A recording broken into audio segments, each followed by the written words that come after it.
Hi everyone, welcome back to my channel. I am Akansha, and in this video I'm going to tell you what are the common mistakes जो कि आप being a humanities student कर रहे हो and you don't even realize it. So yeah, let's begin this video. इस video में हम लोग डिस्कस करने वाले हैं कुछ 6 ऐसे बिग मिस्टेक्स जो कि मैंने खुद एनालाइज किया और मुझे लगा कि ये बच्चे करते हैं, स्टूडेंट्स करते हैं, आप भी कर रहे हो, but you don't even realize it. So I decided कि क्यों ना मैं आपको बताऊँ जो आप लास्ट मिनट बोर्ड एग्जाम के वक्त पे ये सारी गलतियाँ करते हो उसको. जो लास्ट पॉइंट है वो काफ़ी ज़्यादा इंपॉर्टेंट है. So you have to stay, आप ज़रूर इस पॉइंट को देखना, उसे मिस मत करना है, ठीक है. तो या let's begin with this video. अब देखो, सबसे पहली एंड इम्पॉर्टेंट चीज़ जो मिस्टेक हर एक बच्चा करता है, बीइंग एन ह्यूमैनिटी स्टूडेंट, और अब बोर्ड एग्जाम पास आ रहा है तो उन्हें लगता है कि नहीं, एनसीईआरटी में तो बहुत बड़े बड़े चैप्टर्स हैं, इतने सारे पेजेस हैं, I am not able to do it. Okay, तो ये जो गलतियाँ करते हैं बच्चे की, वो एनसीईआरटी की टेक्स्ट बुक को छोड़ के किसी और वेबसाइट पे या किसी और रैंडम से नोट्स को उठा के पढ़ने लगते हैं. रेफरेंसेस अपने या फिर सोर्सेस बहुत ज़्यादा बढ़ा के रखते हो. जैसे being a humanity student would recommend you कि आप एक चीज़ को पढ़ो ना, उसको 10 बार पढ़ो, इन कंपेरिजन टू कि आप 10 चीज़ों को एक एक बार पढ़ो, ठीक है. तो आप एनसीईआरटी बुक को ही बार बार रिवाइज करो, मैं कह रही हूँ. किसी भी वेबसाइट या रैंडम नोट्स को मत लेना, वो भी लास्ट मोमेंट पे. आपने स्टार्टिंग से एनसीईआरटी पढ़ा, उसी को पढ़ो और उसी पे सारा फोकस करने की कोशिश करो.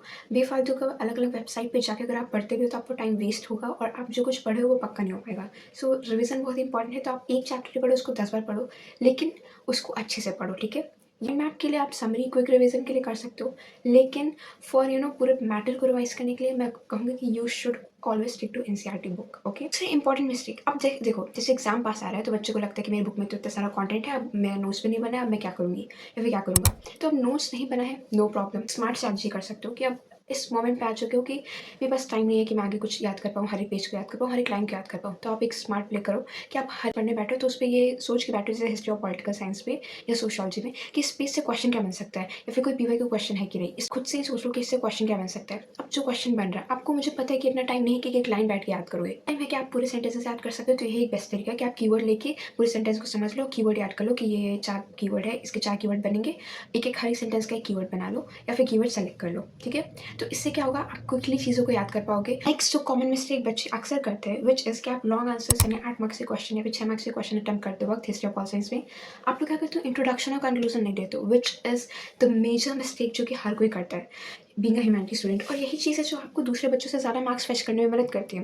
देखो, मैं ये नहीं कहूँगी कि आप हर एक आंसर पे करो, 4 नंबर या 2 नंबर पे छोड़ दो, बट जो 6 नंबर वाले मार्क्स है ना, उस पर आप क्वेश्चन पे ज़रूर एक लाइन का ही इंट्रोडक्शन लिख दो, बट लिखना ज़रूर, और कंक्लूजन भी 1 से 2 लाइन का लिख दो, बट लिखना. पॉइंट्स जितना है उतना ही लिखना, तो आपके आंसर को एक एज मिलता है in comparison to other students. और लॉन्ग आंसर्स में ये ज़रूरी होता है लिखना, तो कभी मत भूलना. एंड सोशियोलॉजी के लिए मैंने एक अलग से वीडियो बना रखी है, क्योंकि सोशियोलॉजी के लिए ज़्यादा हमें इन्फॉर्मेशन या गाइडेंस नहीं मिलता है. तो मेरा खुद का सोशियोलॉजी था क्लास 12th और 11 12 दोनों में, तो आई नो कि कैसे लिखना है कैसे नहीं. ओके, तो आप वो चेक कर सकते हो. बिगेस्ट मिस्टेक जो बच्चे कर देते हैं वो क्या है, टाइम मैनेजमेंट नहीं हो पाता उनसे. यस, आप क्या करते हो कि 8 नंबर का क्वेश्चन हो या 4 नंबर का क्वेश्चन, 8 नंबर पे आप 10 पॉइंट लिखने की कोशिश करोगे, 4 नंबर पे 6 पॉइंट लिखने की कोशिश करोगे, 2 नंबर पे 4 पॉइंट, जो कि बिल्कुल भी सही तरीका नहीं है.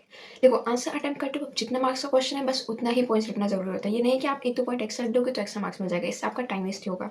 अगर आपने 6 मार्क्स के क्वेश्चन पे 6 पॉइंट लिखा है तो आपको 6 नंबर मिल जाएंगे. तो प्लीज़ अपने टाइम को मैनेज करना सीखना, और ये एक्स्ट्रा आंसर्स मत लिखना, एक्स्ट्रा पॉइंट्स बिल्कुल भी मत लिखना अगर आपको किसी क्वेश्चन का आ रहा है तो, क्योंकि इससे आपको कोई फायदा नहीं है. जितना पॉइंट है उतना ही लिखो, सही लिखो, ठीक है. ये कुछ लास्ट मिनट मिस्टेक्स होते हैं जो हम कमिट कर देते हैं, जिसकी वजह से पूरा एग्जाम जो है वो गड़बड़ हो जाता है. आपका अगर छूट जाएगा तो फिर क्या फायदा हुआ उसने का, ठीक है. तो आपको अपने पॉइंट्स मार्क्स से रिस्ट्रिक्टेड रहना है, that is very important thing. अभी इसी पॉइंट से रिलेटेड है टाइम मैनेजमेंट से, कि आपको जब आंसर राइटिंग प्रैक्टिस है जो आप नहीं करके जाते हो, मोस्ट ऑफ द बच्चे नहीं करके जाते हैं, तो मैं आपसे रिक्वेस्ट करूँगी, प्लीज़, आप ह्यूमैनिटी स्टूडेंट हो, आपको टाइम मैनेज करना आना चाहिए लिखने के साथ साथ.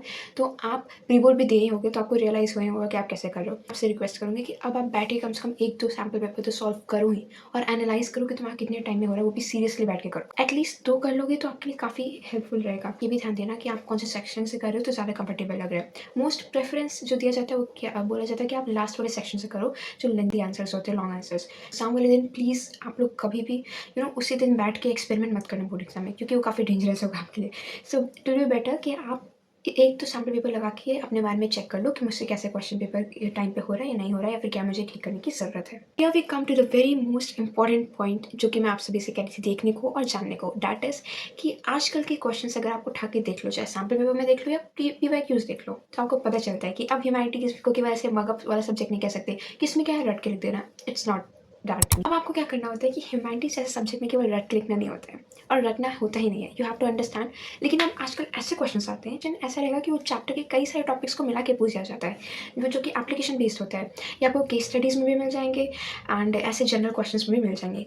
आपको क्वेश्चन आंसर याद करते वक्त या फिर कुछ भी प्रैक्टिस करते वक्त आपको चैप्टर्स को अच्छे से समझना होगा, ताकि आप कनेक्ट कर पाओ टॉपिक को और लिख पाओ, एक अपना आंसर फ्रेम कर पाओ। ऐसा नहीं है कि एक क्वेश्चन पूछ दिया गया कि what is this structure called, और उसी पेज पे 8 पॉइंट है तो आप पॉइंट जाके बोर्ड एग्जाम में लिख दिया। अब ऐसा नहीं होता, you have to frame answer जिसमें पूरे चैप्टर के टॉपिक्स आ जाते हैं, और वो आपको सोच के खुद वहीं पे बनाना होता है 8 के 8 point. So I hope I am clear now. और बहुत ही इंपॉर्टेंट थिंग जो मैं बताना भूल गई थी, एंड वो इंपॉर्टेंट है कि आप प्लीज़ अब लास्ट मिनट पे बैठ के एक्सप्लेनेशन वीडियोस मत देखो 2-3 घंटे की, या फिर 10 मिनट की भी, क्योंकि 10 मिनट का वो बच्चे देखें जो पढ़ चुके हैं, जिनको याद हो चुका है, जिनको बस ऊपर ऊपर रिवाइज करना है।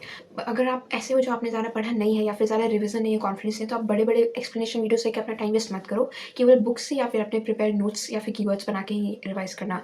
एक्सप्लेनेशन वीडियोस देखोगे अभी एंड मोमेंट पे तो आपका टाइम वेस्ट ही होगा। और हम लोग के पास रिवीजन करने के लिए बहुत इतना ज़्यादा सिलेबस होता है, ज़्यादा कॉन्टेंट होता है, हर एक पेज से जाना होता है, बॉक्स पीवाई केस पे स्टडीज़ करने में बहुत टाइम लगता है, रिवाइज करने में भी।